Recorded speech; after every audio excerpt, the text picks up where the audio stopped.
LaurenceGWeinzimmer, The Wisdom of Failure, How to Learn the Tough Leadership Lessons Without Paying the Price.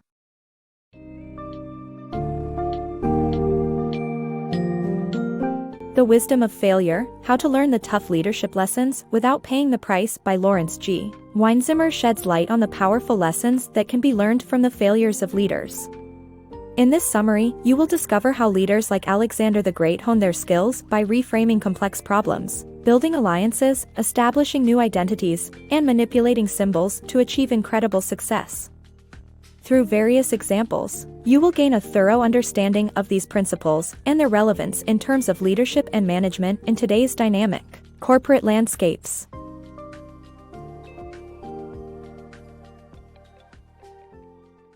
For fundamentals of world-changing leadership. Great leaders are not just reactive, they proactively change the world by reframing problems, building alliances, establishing new identities, and manipulating symbols. The legendary Alexander the Great was a master at all four approaches. When faced with a powerful navy threat, he reframed the problem as a land battle and won by poisoning the enemy's water source. He also recognized the importance of building coalitions and forging alliances instead of just eliminating his enemies. Alexander was also able to create and instill new identities for himself and his subjects. Lastly, he manipulated symbols to his advantage and knew how to gain the power of people's obeisance. Great leaders can change the world, not just by reacting to it, but by proactively rescaling, influencing and making a mark in history. Alexander's reframing tactics. Alexander, despite having only a few cavalry and infantry, faced King Porus' army with 200 elephants, strong cavalry, and numerous infantrymen. The Indian king's army was much bigger and well-equipped, but Alexander turned the elephants against King Porus, using his mounted troops to draw the king's cavalry into a trap. He then ordered his best archers to eliminate the elephants' handlers, making them uncontrollable. The archers blinded the elephants, and men with spears wounded them. Hurt, blind, and without handlers, the elephants charged around, causing King Porus' army to break ranks. Alexander reframed the problem, letting King Porus destroy himself. Alexander's sacrifice. Alexander's army was weighed down by the amount of plunder they had gained, so he set fire to it. He then invited his officers and men to do the same and lighten the load. Alexander didn't demand more sacrifice from his troops than he had made himself. This contrasted with most corporate compensation schemes and layoff policies, where leaders don't share in the sacrifices they demand from their employees. Innovative solutions for downsizing. Alexander's innovative solution to settle wounded and discharged veterans in conquered territories can be utilized by business leaders to downsize their workforce. The approach suggests establishing new ventures staffed with former employees, where the corporation could retain equity interests in the new ventures while the former employees could also share in the ownership. Alexander's leadership. Alexander the Great faced a difficult decision after his army expressed their fatigue and desire to return home. Rather than punishing the rebels, Alexander took responsibility for the situation and announced his decision to take the army home. By doing so, he maintained his command presence and the loyalty of his troops. This demonstrates a unique leadership style that prioritizes the welfare of the soldiers and takes responsibility for challenging decisions. Alexander the Great's success strategy. Alexander's successful conquest of the Rock of Oronos in Persia highlights his ability to reframe problems and reject conventional wisdom. This skill was crucial to his accomplishments, which include conquering the greatest empire in the world, promoting a common language and culture, and revolutionizing trade. Jack Welch applied a similar approach to General Electric by challenging leaders to redefine their industries and establish themselves as market leaders to achieve long-term growth.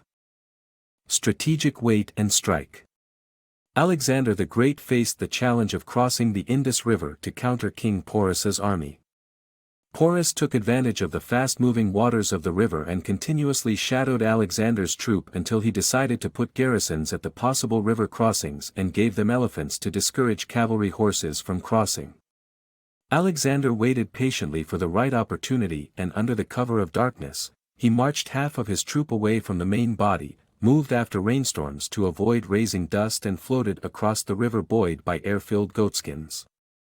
They defeated a small local garrison, killed and buried its elephant, and brought their horses across the river. The lesson here is clear for corporate leaders: bide your time until the opponent relaxes, then strike. Polaroid adopted this strategy when a competitor infringed on their patent. Instead of immediately suing, they patiently waited for the opponent to establish a sound market position before taking legal actions, winning a settlement in the billion-dollar range and forcing the competitor to withdraw. The courageous King Porus. King Porus, a defeated Indian king, impressed Alexander the Great with his courage and royal dignity. Alexander spared his life and made him a loyal vassal. This decision not only left Porus' kingdom intact but also helped Alexander gain a trusted ally in administering his conquered land. Alexander the Great's leadership lessons. Alexander the Great, known for conquering more lands and peoples than anyone before him, practiced a unique approach to leadership. He adopted the clothing and customs of the barbarians he conquered and even married their women. He insisted that his Macedonian soldiers accept Asians and Persians as equals and brought Persian soldiers into his army, which caused mutiny. However, Alexander continued to appoint Persian officers and forgave his troops. The lesson for modern corporate leaders is that building strong alliances through reciprocity is critical, and integrating distinct cultures and populations is a challenging task that has been present for over 2,000 years. Alexander's rise to power. Alexander's ascent to the throne was marred by bloody chaos due to his father's lack of a good succession plan, leading him to personally kill or order the murders of anyone else who might have a claim to the throne. Despite being just one of many children, Alexander believed he would be his father's heir due to his positions of trust and Aristotle's tutelage. But when his father married yet another wife, Alexander exploded and went into exile with his mother. Upon returning after Philip's death, he demonstrated that a good succession plan is essential to avoid chaos and create loyalty. Learning from Alexander. Alexander the Great's legacy of emulating heroes and exemplars continues to inspire leaders today. The conqueror's penchant for modeling himself on the greats of ancient literature helped him become one of history's most successful conquerors. During his campaigns in Asia, he visited the graves of Homer's heroes, donned ancient armor, and even sank his spear into the ground at Troy's threshold. Alexander's actions not only celebrated and immortalized the greats but set a standard for future conquerors, including Caesar, Napoleon, and Louis XIV. The lesson for today's business leaders is to pick good role models and strive to imitate them. Brutality as a strategy. Alexander's conquest of Persia reveals the effectiveness of targeted brutality as a strategy. Initially, Alexander called for a rebellion against Persian rulers. When towns resisted, he chose one town as an example. He besieged, conquered, systematically raped women in front of men, then slaughtered men in front of women. Survivors were enslaved and sent ahead to warn others. He only had to do this once, and the rest capitulated. Alexander realized that pillaging did not create alliances, and magnanimity became an option. The lesson for contemporary rulers is to be very brutal but only once and ensure the word spreads.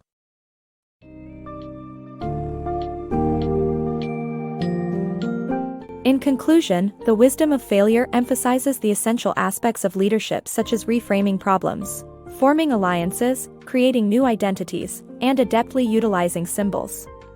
By examining the stories of Alexander the Great's conquests and defeats, readers can learn valuable lessons about the importance of adaptability, innovation, and perseverance in the face of challenges. Furthermore, these historical stories provide valuable guidance for modern-day corporate leaders in terms of strategic thinking, effective communication, and the art of negotiation. Overall, the book successfully relays the core message that embracing failure can provide meaningful insights and lessons, which can be subsequently used to enhance one's leadership skills and achieve greater success.